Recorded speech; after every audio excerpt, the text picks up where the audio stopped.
My name's Jessica. I've been clean and sober since June 23rd, 2009.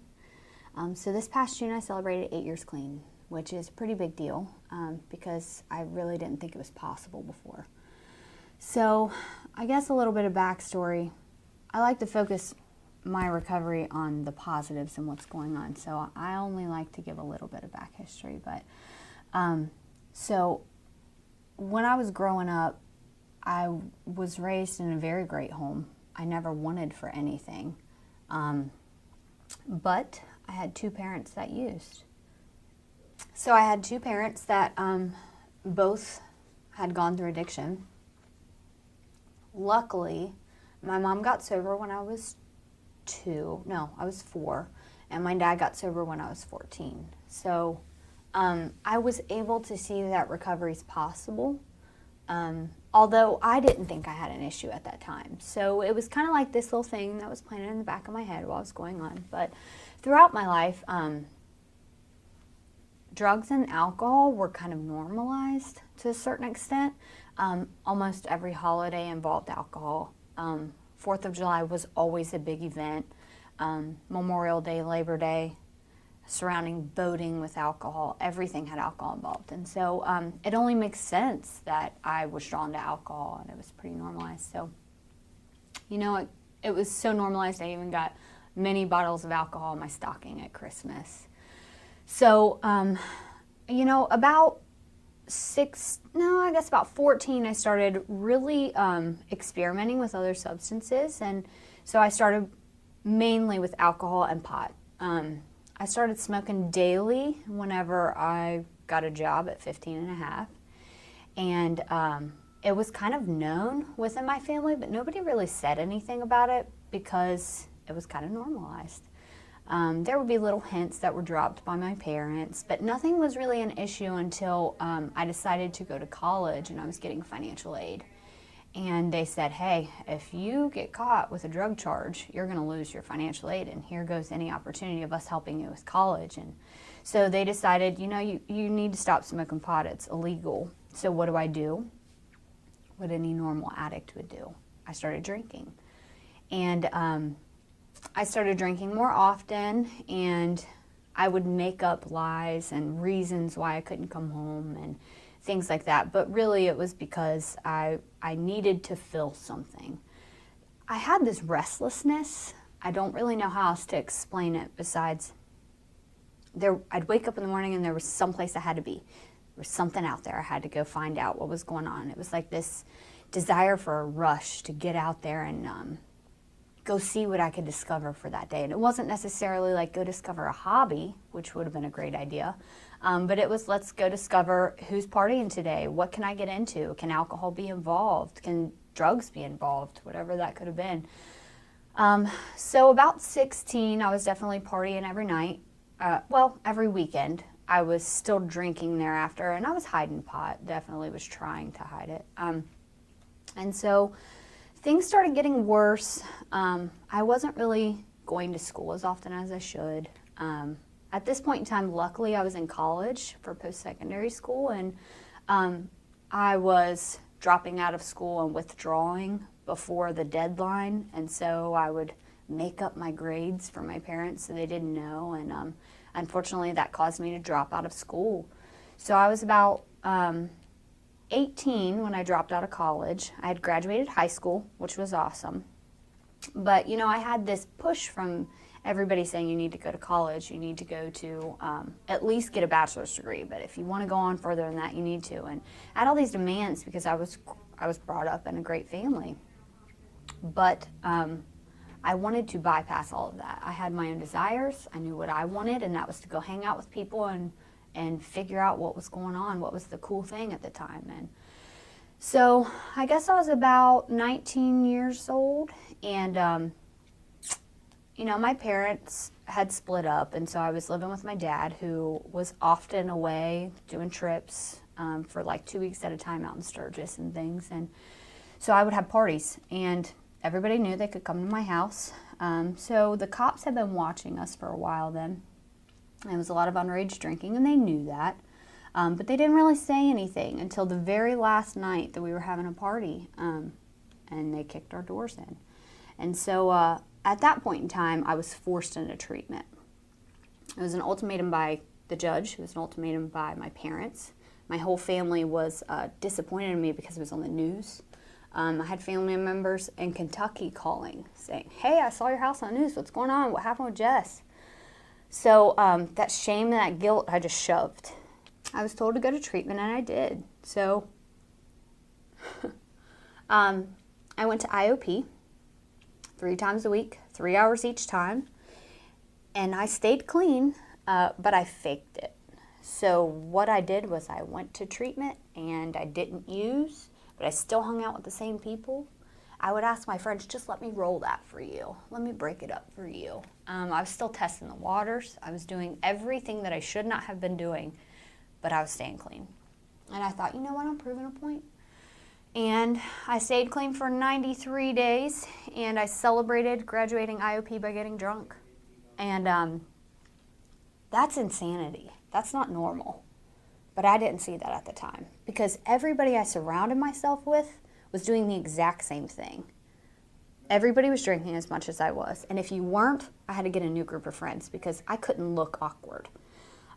Everybody was using the same substances, whether that was pot, coke, whatever it was. Anything, at that point in time in my life, anything you put in front of me, I would use. I decided to stop going to treatment. I didn't go to aftercare anymore. And there was no consequences for that. Everything had been pretty much sealed up legally. I was on non-reporting probation.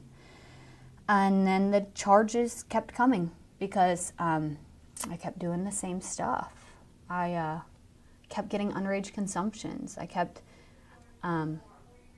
getting other charges like obstruction of justice and things like that. I just kept doing the same thing and expecting different results, but that wasn't realistic. And so I can remember multiple times people pointing out, Jess, you should probably stop drinking. Jess, you should probably stop using. But I thought I had this under control. So what do? I move out. And I think I can do this on my own. I'm independent. I'm old enough now. I'm working. At that time, I had gotten a new job, and I was serving, and I was making some really good money.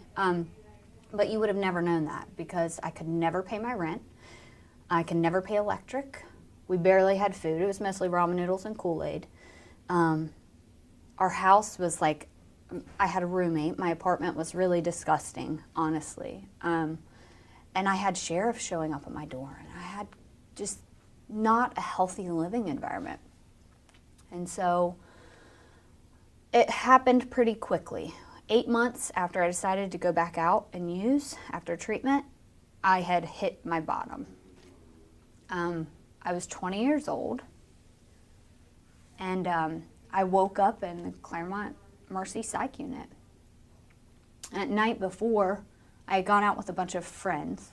At the time, I thought they were friends, but soon found out they did not care. So we went out the night before, and we celebrated, of course, because it was the first time we had all been together in a long time. And they left me at the bar. Mind you, I'm 20. They left me at the bar, and so what do? My friend's car's in the back of the bar, and there's keys in it, and I decided to drive home. I didn't get very far, and I got pulled over. And at that point in time, I realized this probably isn't normal. I had this empty feeling when I got home. And I couldn't feel shame. I couldn't feel guilt. I couldn't feel happiness. I couldn't feel anything, and it was really scary. And that's when I realized this isn't normal. Jess, you can't do this anymore. So I ended up at Claremont Mercy Psych Unit, and people in recovery talk about a spiritual experience. And I had a moment when I woke up that morning. First, I thought, "Where am I?" Because I had no idea. I had been in a blackout the night before. But the second thing that I realized was, I need a big book. Who says that? When I was in treatment, people could talk about 12 steps all day long, and I faked it. I told people I was stuck on the 3rd step because somebody told me that, and I was like, cool, that's my get out of jail free card. And so I didn't take anything seriously. I've been to a couple meetings before, but where does that come from? Why would I think I need a big book? That was my moment of clarity. So, luckily I had somebody in my life that was in recovery, my parents. And so I reached out to my mom and I said, I need a big book. God, that had to have been amazing for her to hear. So when I leave the hospital, she looks at me and she says, what are you going to do? Something's got to change. And I said, take me to a meeting. That's not something I would have said. That's definitely not something that would have came out of my mouth. So I can only relate that to a higher power. And from that day on, I did what people suggested I do. I went to meetings. Somebody told me go to 90 meetings in 90 days. So I said, okay. There were days that I had nothing to do, which is really dangerous for me. So I went to 2 meetings in a day. Luckily, I didn't have a license, but I had somebody who was familiar with the 12 steps that was willing to take me around to different meetings. And they said, pick out of this, where and when, all the meetings you want to go to. And so I went to meetings in Oakley. I went to meetings in Milford. I went to meetings in Hamilton County. I went to meetings all over. I tried young people's meetings. I tried meetings where it was a reading from a text. I tried meetings where it was an open discussion. And I really figured out what I liked. And somebody told me at that point in time, you need to develop a home group. You need to have somebody that you can have for accountability. And so I did that. I started going to a routinely meeting every week at the same location at the same time, so that way I could build accountability. And then somebody told me you need a sponsor. And I fought that for a while. But I got a sponsor because it was suggested. And hey, you're staying clean and sober, so I guess I'm going to try whatever you're trying. And so I did that. And I worked through the steps with somebody. And then I realized that person wasn't who I wanted. So I worked through the steps with another sponsor. And so I kept growing. But I guess what I want to share is that the first year of recovery was really, really focused on how do I stay clean? How do I recognize who I should be hanging out with, who I shouldn't be hanging out with? What is healthy-er thinking? Where should I not hang out? Where should I hang out? And I'm not going to sit here and say that at a year clean and sober, I was like this perfect person, because I still had a long way to go. But that first year was very crucial. I didn't make any serious commitments in relationships. I didn't make any serious commitments anywhere. I was still trying to figure out who I was. I changed where I was living. I didn't go back and live with my dad anymore. I chose to live with my mom. I needed a new surrounding. I couldn't have that constant reminder of where I had been. And after the first year, I started realizing, hey, if I can do this, maybe I can help other people. And so, I was helping out newcomers that would come to meetings, and I started having things that I could share with other people. And I wasn't really just that quiet person in the rooms anymore. And that was really, really huge for me. So as I started working through the 12-step program that I was involved with, I realized that the other years of my recovery were focused on fixing the other things in my life that weren't healthy, that I didn't see before, because all I could see was this big screaming red stoplight that was saying addiction, focus here. So I started looking at my relationships and what was I doing to other people. I was literally like a tornado. I did not care. Even clean and sober, I was ripping through people. I was selfish. I was self-centered. I was very angry. I would lash out at people all the time. And that's not cool to be able to see that that's who you are. So it took a lot of support from other people to get through that and grow and realize who I could be. And then I started looking at other areas of my life that I wanted to work on and fix. And even at 8 years clean and sober, I still have things I need to work on, but I'm okay with that now.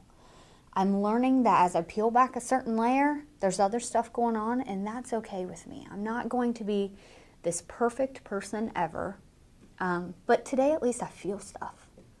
I feel happiness, really true happiness. I feel contentment. I feel love. I feel angry, and I feel sad, but I get through it. I don't get angry and then I'll show you like I used to. I get angry And I recognize it, and I do what I got to do to get through it, and then I come out on the other side and I can talk about it. I have meaningful relationships with people now. You know, I could never save $1 in active addiction. I would shove my tip money in a hat and hide it from myself up on the shelf in my closet. And in a blackout, I would get the money out and go buy drugs with it. And then I'd wonder why I didn't have rent money. I was never very financially stable. Now I can afford things. I'm able to be in a respectful relationship. I'm able to have children. I'm able to have my own home. I'm able, my goats. I'm able to have animals that I can take care of. I have plants that I actually water. That never happened before. I'm able, I think the more important part is I'm able to have self-esteem. I'm able to have confidence. I can stand up in a room full of people and talk without freaking out. I have respect for myself and other people. I did not have respect for other people. I'm learning to take constructive criticism, but before I was the kind of person that you told me what to do, and I would, even if it was, Jess, you need to breathe, I would hold my breath just in spite of you because you told me to do this. You know, I think some of the amazing blessings that have happened are truly only because I'm working on myself and I'm clean today. And the cool thing is that I started this journey before I was even legal to drink. You know, that was a really difficult thing for me, to know that I'm only 20 years old, and a lot of the people that were looking to now discover what it's like to go to the bars at 21 and now discovering what pot looked like because they graduated school and whatever it was, I was now saying, okay, I checked that off my list, I'm done. And it was really difficult making new friends. I thought, how am I going to make friends if I can't go to the bar, I can't go to the club, or I can't do what everybody else is doing? And then I really struggled with how am I going to have a significant other if I can't find them at the bar or whatever. But what I realized was I don't want a significant other that I can find at the bar. You know, I started realizing different things that I know I can't use any substances, whether that's pot, alcohol, any illicit drug, prescription drug. I can't use anything. I can't even take Mucinex or Benadryl because it messes with me. But I know that's what I can't do. So I also had to realize that I had to find out what my values and my morals were and figure out who I wanted in my life and firm that up before I started looking for who I was going to include in my life, because I could not jeopardize my recovery. And so with my significant other, I had to have somebody that doesn't drink or use. And that was my decision, because I don't want that in my life. I don't want that in my bubble here because it's protected. This is sacred to me. It took a lot of introspection and confidence that I can fulfill my own needs. And if somebody cannot respect that they are not worthy of being in my bubble. And at 20 years old, holy crap, what 20-year-old thinks like that? I can only relate that to recovery. I can only relate that to, you know, having other people in my life modeling behaviors. And I wouldn't have got that had I not been involved with treatment, had I not been involved with a sober support network, had I not been involved with people that were close to me and family that was in recovery. Something that, you know, I do now is I help other people find that, because not everybody is as lucky as I am. Not everybody is as blessed to have family members in recovery. A lot of people have issues of family members that are still using. And so I would like to be that person for them. And I try to offer that guidance and offer that support and offer that hope that there is a light at the end of the tunnel. You know, it's really raw to talk about my story, and it's really emotional because it is such a huge, impactful part of my life. But I'm extremely grateful for it. And I don't regret it. I'm actually very blessed and very thankful that I went through it and I survived, and that I'm still surviving today, because unfortunately a lot of folks don't make it out. Well, I can't lie and say that I wasn't fearful when I first got clean. The very first few meetings that I went to, I cried through the entire thing. I didn't say a word. I luckily had somebody walking in the rooms with me, so I wasn't alone, but I still felt like an outcast. I felt like people were looking at me and judging. What I know now is that nobody was judging me. They were amazed that I was a young person coming into recovery. And so I was fearful. I was very fearful. But at the time, I didn't know that was fear. I didn't associate my feelings with fear because for the longest time, I didn't even know what I was feeling because I was shoving it all down and I was numbing it. And so whenever I say I'm fearful now, I didn't know that at the time, but now I can clearly see that. I had this facade where let's just get in and get out, let's not talk to anybody kind of thing. But eventually I saw the same people coming, and I saw familiar faces that would say really good things that were consistent with their behaviors, and I started realizing that maybe they were being real.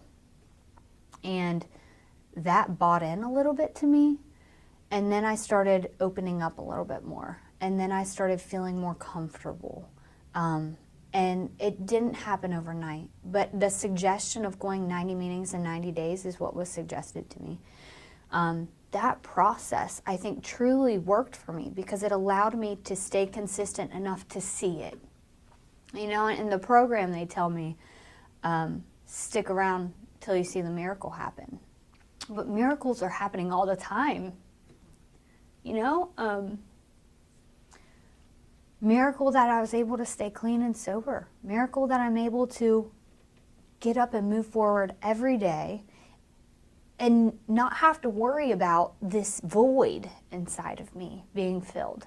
It's already filled because I'm filling it with confidence and self-love and connection to other people. And it gets better. It wasn't fear forever.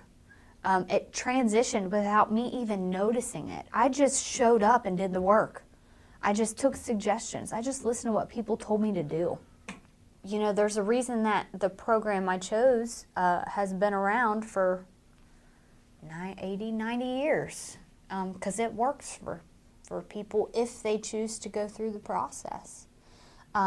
And you know, I had to buy a little bit of hope from other people at the beginning. I didn't really feel that confident right away, and I didn't feel that self-esteem right away. And so I had to kind of lean on other people. And you know, people say fake it till you make it, but I was actually putting in the work. I was just crossing my fingers that there was going to be a result on the other end. You know, in active addiction, I was very impulsive, and instant gratification was huge. I wanted to feel a fix right away. I didn't like the way I was feeling, so I used. I wanted to feel like I was going out and having a good time, so I used. No matter what it was, I had something instantly. And so that took a while to adjust to. I wanted to feel good right away. I wanted all my problems to get better. I was very jealous at the beginning. I'm clean and sober now for like 6 months. Don't I deserve a new car? No, I didn't deserve a new car at 6 months. So I had to realize that I had to be humble. I had to start learning that I don't need to be selfish anymore. And all of that kind of allowed me to build hope and acceptance and contentment. And eventually it became second nature. There was no point in time that it changed. There was no big aha moment that the world all got better.